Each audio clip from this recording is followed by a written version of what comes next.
नमस्कार, मुक्ताज क्रिएशन चॅनलवर hand embroidery design idea 3मध्ये आपले खूप खूप स्वागत। आजच्या या व्हिडिओमध्ये स्क्रीनवर दिसणारी डिझाईन बघा, हे थ्रेड्स वापरून कशा प्रकारे करायचे आहे हे मी आपल्याला दाखवणार आहे। त्यासाठी ही नीडल वापरलेली आहे, 5 नंबरची नीडल आहे। तुम्हाला माहीतच असेल या चॅनलवर हँड एम्ब्रॉयडरी क्लासेस आहेत, जो एकूण 54 क्लासेस झालेले आहेत आणि आणखी काही होणार आहेत। आपण ही डिझाईन करायला सुरुवात करूया।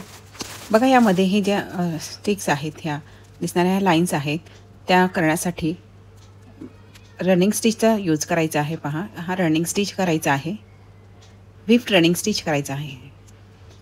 व्हिफ्ट रनिंग स्टिच करण्यासाठी आधी याप्रमाणे सिंपल रनिंग स्टिच करायचा असतो। चॅनलवरील हँड एम्ब्रॉयडरी क्लास 2 ते 4 मध्ये रनिंग स्टिच दाखवलेले आहेत। रनिंग स्टिच कसे करायचे ते दाखवलेले आहेत। तुम्ही हे क्लासेस पाहिलेले नसेल तर चॅनलवर पाहू शकतात। यामध्ये ह्या क्लास 2 ते 4 मध्ये रनिंग स्टिचचे बरेचसे प्रकार या चॅनलवर या क्लासमध्ये दाखवलेले आहेत। तर तुम्ही पाहिलेले नसेल तर तुम्ही यासाठी 2 ते 4 हे क्लास पाहू शकतात। हँड एम्ब्रॉयडरी क्लास 2 ते 4 मध्ये रनिंग स्टिचचे व्हेरिएशन्स, रनिंग स्टिच आणि त्याचे व्हेरिएशन्स आणि काही डिझाईन आयडियासुद्धा झालेल्या आहेत। तर तुम्ही हे क्लास पाहू शकतात। या क्लासची प्लेलिस्ट आहे। प्रत्येक क्लासच्या डिस्क्रिप्शन बॉक्समध्ये या क्लासची लिंक दिलेली आहे, प्लेलिस्टची लिंक दिलेली आहे। त्यावर तुम्ही हे क्लासेस एकाखाली एक आहेत तर ते पाहू शकतात। तर पहा, याप्रमाणे ही व्हिप रनिंग स्टिच असतो। लाईन क्रिएट करण्यासाठी व्हिप रनिंग स्टिचचा मोठ्या प्रमाणात वापर केला जातो। तसेच आउटलाईनसाठी सुद्धा तुम्ही सेम कलरमध्ये किंवा कॉन्ट्रास्ट कलर वापरून सुद्धा आउटलाईन करू शकतात। तर आउटलाईनसाठी सुद्धा याचा खूप चांगल्या प्रकारे उपयोग होतो या स्टिचचा। तर पहा, किती नाजूक अशी ही डिझाईन आहे। छोटा आकार आहे तरी सुद्धा आपण तो आकार आहे तसाच, म्हणजे एम्ब्रॉयडरी करून सुद्धा आहे तसाच आहे, त्यात कुठेही बदल झालेला नाही आहे। तर त्यावर स्टिचेस घेऊन म्हणजे अगदी छोटा आकार सुद्धा आपण या स्टिचमध्ये खूप चांगल्या प्रकारे करू शकतो। पहा, खूप सुंदर असा, कारण ह्या आकारावर कुठला स्टिच घ्यायचा, तो आकार मग स्टिच घेतल्यानंतर असं आहे तसाच आला पाहिजे असं असतं। तर या स्टिचमुळे बघा आकार किती आहे तसाच येतो, म्हणजे अगदी छोट्या आकाराला सुद्धा आपण या स्टिचचा उपयोग करू शकतो। आता हे जे लीफ आहे हे आपण सॅटिन स्टिचने करत आहोत। बघा, हा सॅटिन स्टिच आहे। हँड एम्ब्रॉयडरी क्लास 29-30 मध्ये सॅटिन स्टिचचे प्रकार शिकवलेले आहे। सॅटिन स्टिचचे एकूण 6 प्रकार या क्लासमध्ये शिकवलेले आहे। सॅटिन स्टिचचे हे प्रकार तुम्हाला शिकायचे असेल तर तुम्ही त्यासाठी क्लास 30 आणि 29 पाहू शकतात। तुम्हाला माहीतच आहे की या हँड एम्ब्रॉयडरी क्लासची प्लेलिस्टची लिंक ही प्रत्येक क्लासच्या डिस्क्रिप्शन बॉक्समध्ये दिलेली असते।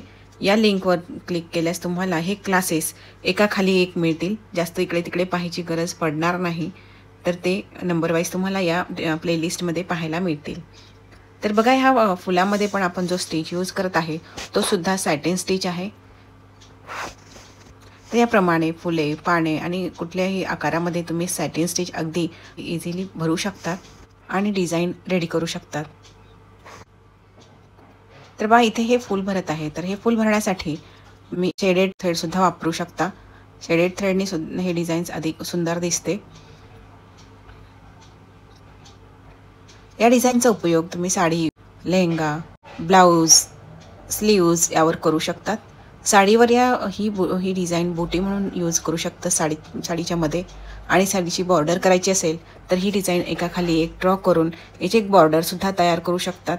त्याचप्रमाणे त्याच साडीचं ब्लाऊज करायचं असेल तर नुसते फ्लॉवर्स यूज करून तुम्ही नेकलाईन बॉर्डर तयार करू शकतात। तसेच त्यामध्ये स्लीव्जला सुद्धा ही फुलं वापरून, या प्रकारची ही डिझाईन वापरून फुलं भरायची आणि याप्रमाणे जे पान आहे याच्यामध्ये ते त्याचे वेगळ्या पद्धतीने घ्यायचे। हेच पानाचा आकार हाच घ्यायचा, पण थोडासा वेगळा। वरचं जे फुल आहे मधलं ते न घेता बाकीचे 2 फुलं किंवा पान असं थोडंसं काहीतरी व्हेरिएशन करून डिझाईन तयार केलं तर ब्लाऊज, साडी आणि स्लीव्ज बॉर्डर तिन्ही तुम्ही यामध्ये म्हणजे तयार करू शकतात।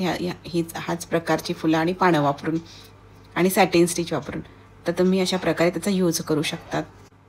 तर पहा, आता आपलं हे डिझाईन होतं चाललेलं आहे। तर खूप सुंदर असं हे डिझाईन तयार झालेलं आहे। यातील हे मधले जे आहे गोल आकार तो आपण या टिकल्यांनी भरूया बघा।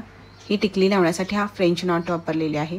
तर ही फ्रेंच नॉट कशी म्हणजे फ्रेंच नॉट वापरून टिकली कशी लावायची हे तुम्ही क्लास 11 मध्ये शिकू शकतात। त्यामधील डिझाईनमध्ये फ्रेंच नॉट कशी करायची हे अगदी डिटेलमध्ये सांगितलेलं आहे।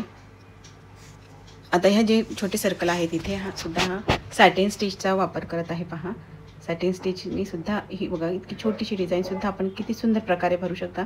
तुम्ही इथे दुसरा कलरही वापरू शकतात। इथे आकाशी कलर घेतला असता तर आणखी सुंदर दिसलं असतं। तर पहा अशा प्रकारे सुंदर अशी ही आपली डिझाईन तयार झालेली आहे। व्हिडिओ पूर्ण पाहिल्याबद्दल खूप खूप धन्यवाद।